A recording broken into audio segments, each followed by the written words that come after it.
All right, so number 28, first of all, there's a typo. It says from number 28, that should be 27. So the problem on the previous page, what is the length of the sun ray from his head to the ground? So we are talking about, was it Elmer? I don't remember his name. So we had this triangle drawn in our last problem, something like this, where we knew that this person was 72 inches tall, and we had this 22-degree angle with the ground. And now they're asking, what is the length of the sun ray from his head to the ground? So this person standing tall, and here's the head to the ground. So we're trying to figure out how long this sun ray is.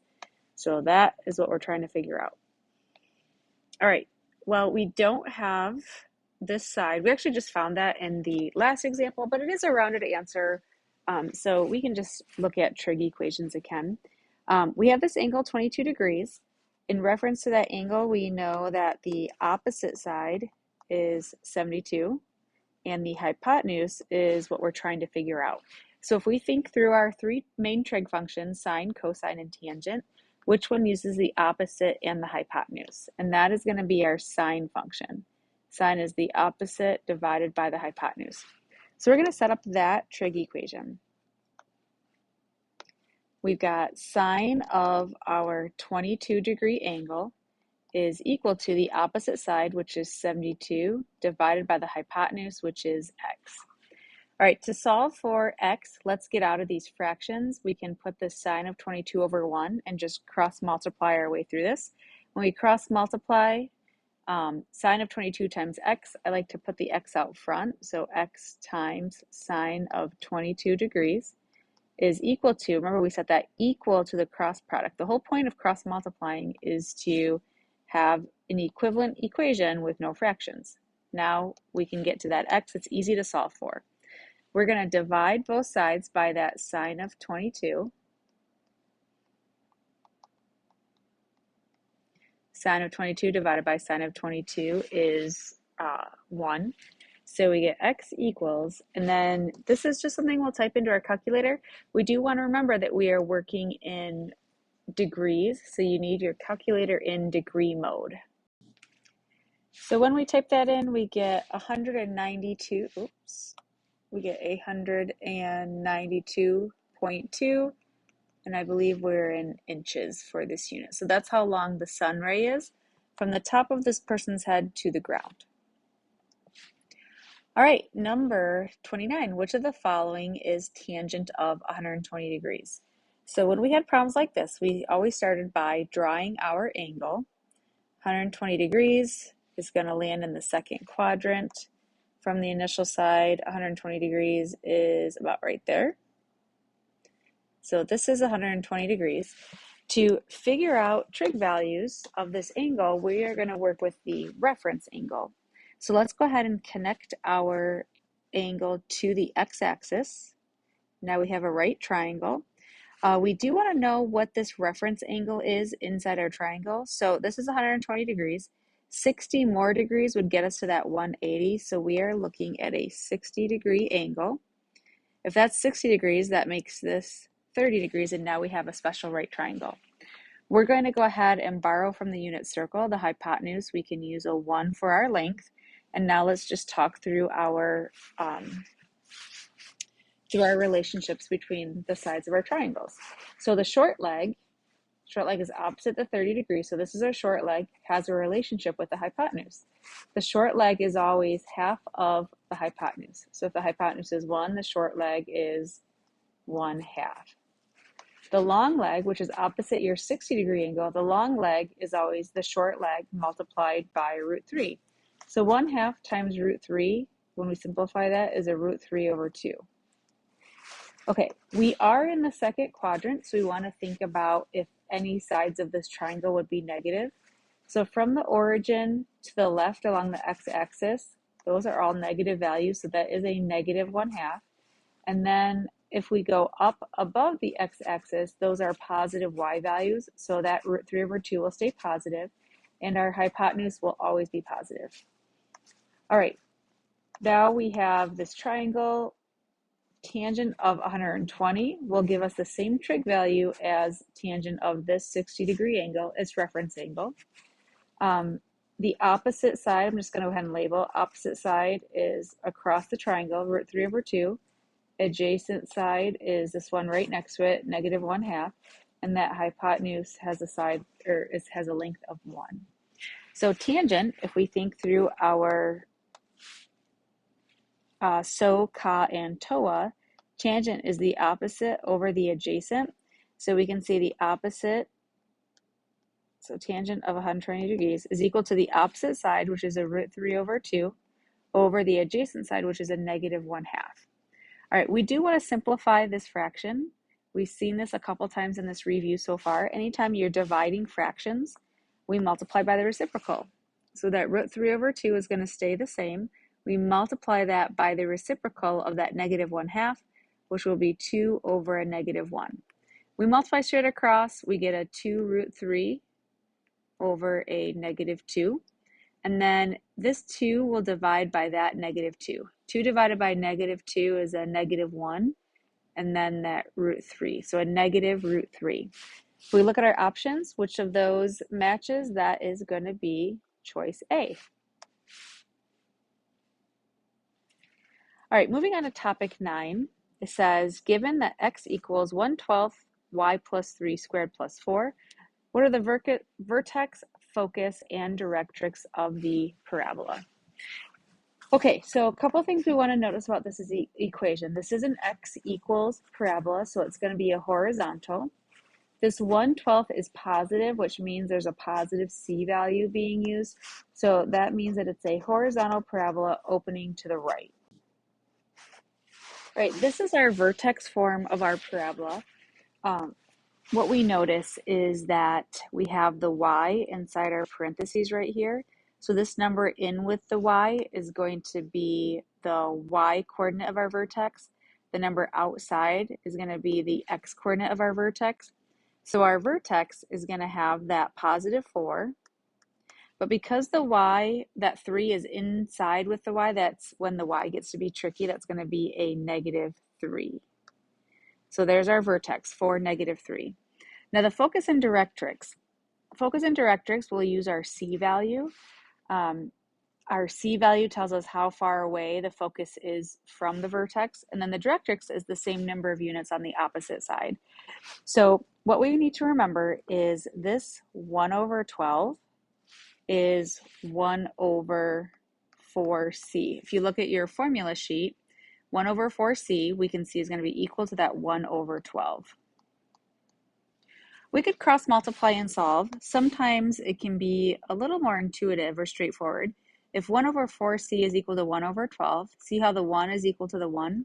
That means 4c must equal this 12. So what would we multiply 4 by to get that 12? And if you guys are coming up with a 3 in your head, that is correct. Our c value is a 3. So let's sketch out what we have going on. We know our vertex is at 4, negative 3.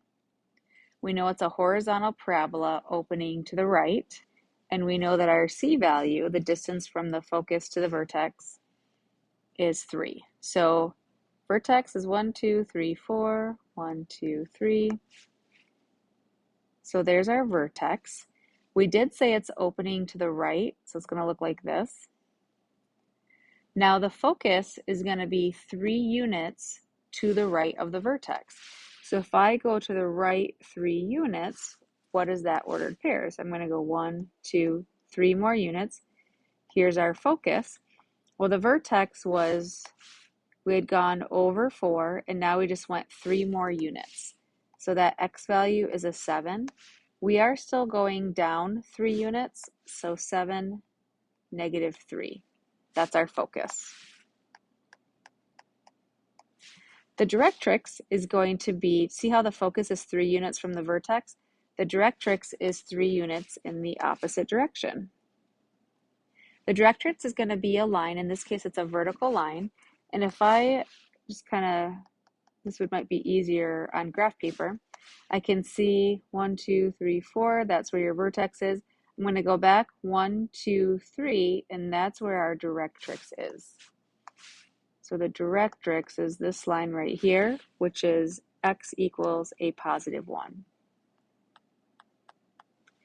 So there's our vertex, focus, and directrix from a horizontal parabola opening to the right.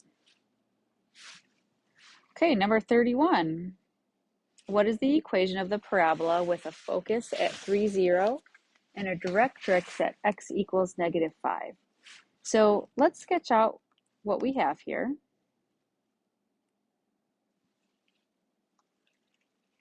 And kind of fill in our missing information, and we can use that to guide our equation writing. So the focus is at 3, 0. So if we go over 1, 2, 3, here is where the focus is. The directrix is at x equals negative 5. So I'm going to go along the x-axis, 1, 2, 3, 4, 5. Here's our directrix.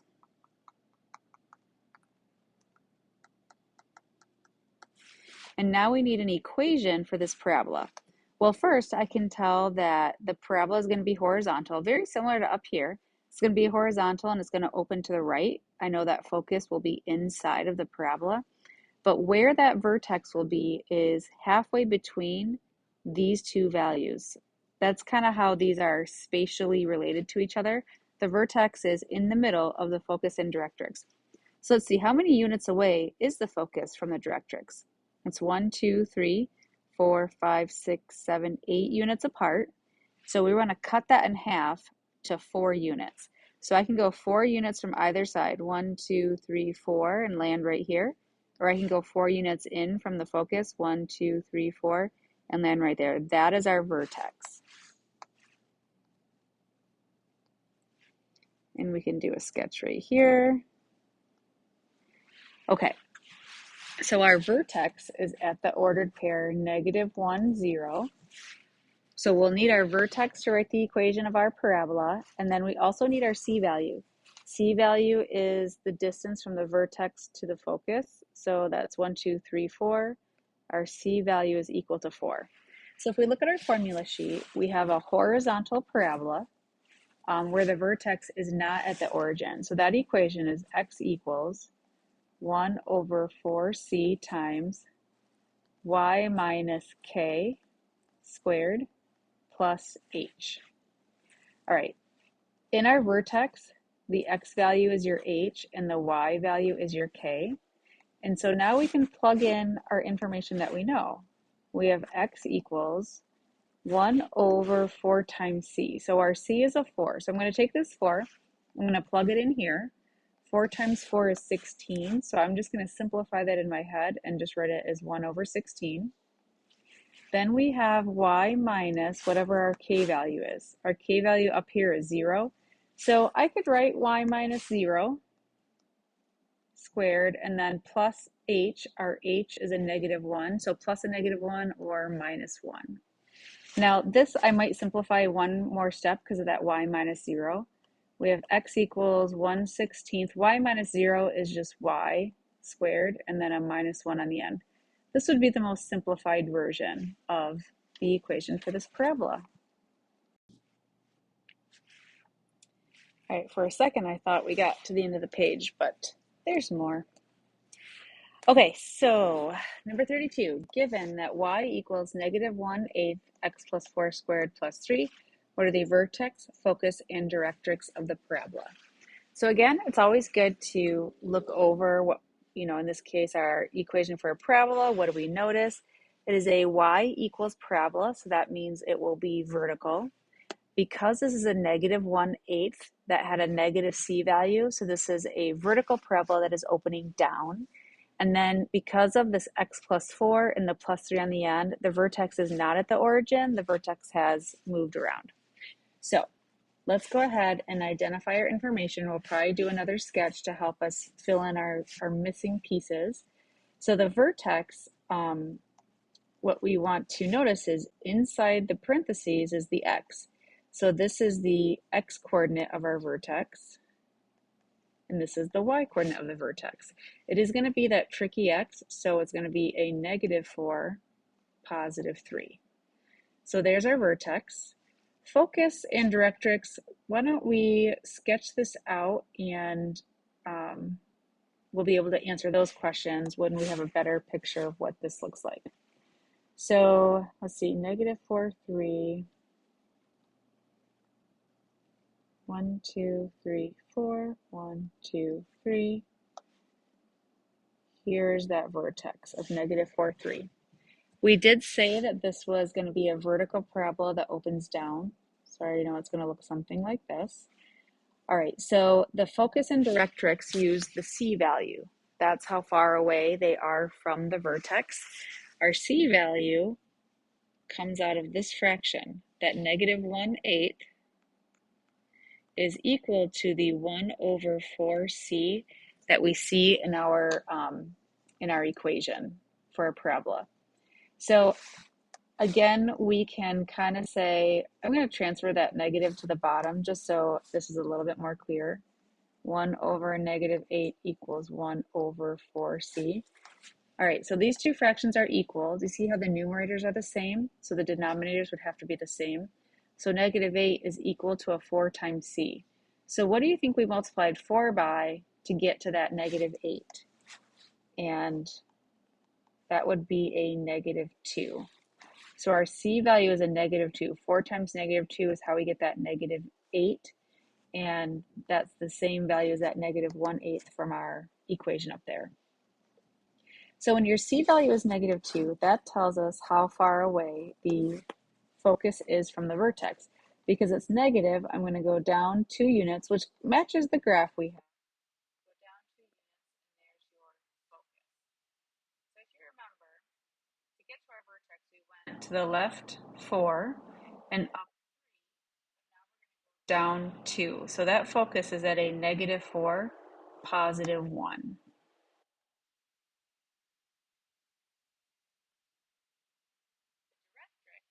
Going to be vertex is located halfway between the focus and directrix. So if I go up 2 units, and this horizontal, any vertical parabolas that open up or down have a horizontal directrix. So it's going to be a y equals, and then vertex was up 3 units, and we went up 2 more units. That puts us at 5. And if we look over here, 1, 2, 3, 4, 5. So, yep, that's drawn accurately on my graph. So y equals 5 is our directrix. Right, number 33. What is the equation of the parabola with a focus of negative 2, 1 and a vertex of negative 5, 1? All right, well, why don't we sketch this out so we just have a good understanding. So negative 2, 5, 1.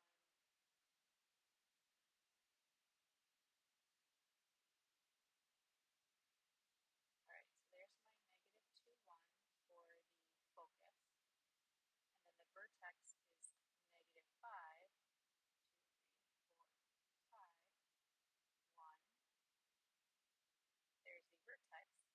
All right, so what do we know about our parabola just based off this information? We know that the focus is inside of your parabola, and the parabola goes through the vertex. So we are looking at a parabola opening. Parabolas that open to the right have the equation x equals 1 over 4c times y minus k squared plus h. So we already know our vertex, because that's negative 5, 1. So that's going to be the numbers that go here. What we don't know is the C value, but our C value is the distance between our vertex and our focus.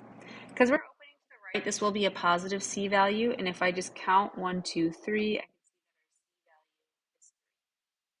Now in our vertex,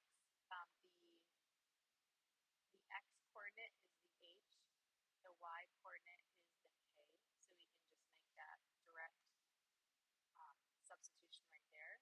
And let's write our equation. X equals 1 over, so 4 times c.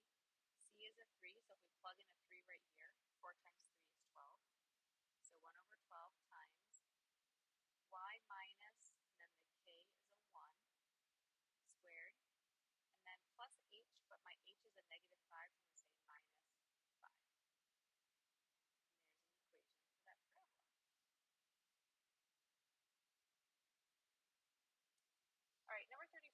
The center and the radius of this equation. So center and radius, we are talking about a circle here. This equation is not in standard form. So when it's not in standard form, we are going to do a little bit of work on this so we can get it into standard form. Once we have standard form, we can recognize where the center is and the radius of this circle. So what we're going to do is we're going to rearrange this circle or this equation. We want to group the x's. So we're going to say x squared. I want this minus 6x to come next. And I am going to add in, I'm just going to put a space. We're going to complete the square. We'll come back to what that will be in a minute. And I'm going to do the same thing with the y's. Plus y squared, I want that 4y to go after it, plus some number that will fill in. And then any other numbers, so that's going to be this negative 3. 3 to both sides, so we have a 3 right there. All right, so to complete the square, we're going to focus on just the x's. We take our b value, which is negative 6. First, we divide it by 2, and we get a negative 3, and then we have to square that. That's the number that goes there. It will always be positive. A negative 3 squared is a positive 9. Well, our equation is off balance, so let's make sure we add 9 to the other side also. Now we're going to do the same thing with the y. We take our b value, which is 4. We first divide it by 2. 4 divided by 2 is 2. And then we square it, and that's the number we're going to add in there. 2 squared is a 4. Let's make sure we balance and put a 4 on the other side also.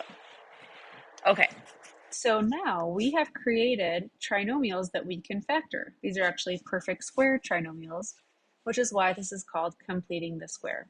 So what are factors of 9 that add up to negative 6? That's going to be a negative 3 and a negative 3. So we can just write it once. X minus 3 squared. Plus, now let's do the same thing with the y's. Factors of 4 that add up to 4. Positive 2 and positive 2. So we can just write it once. Y plus 2 squared. Equals, and let's add these together. 3 plus 9 is 12. 12 plus 4 is 16. Okay, now let's find the center of our circle. The x coordinate of the center is going to come from in here with the x. It's a negative 3, so tricky. Let's use a positive 3. The y coordinate of your center comes from that parenthesis right there with the y. It's a positive 2, so we're going to use a negative 2. So there's the center of our circle. And then the radius, we want to remember standard form for a circle. Once we have this information, it's always equal to the radius squared. So the radius squared is equal to 16. 16 is not our radius. It's the radius squared. So if r squared is 16, that means our radius must have been a 4.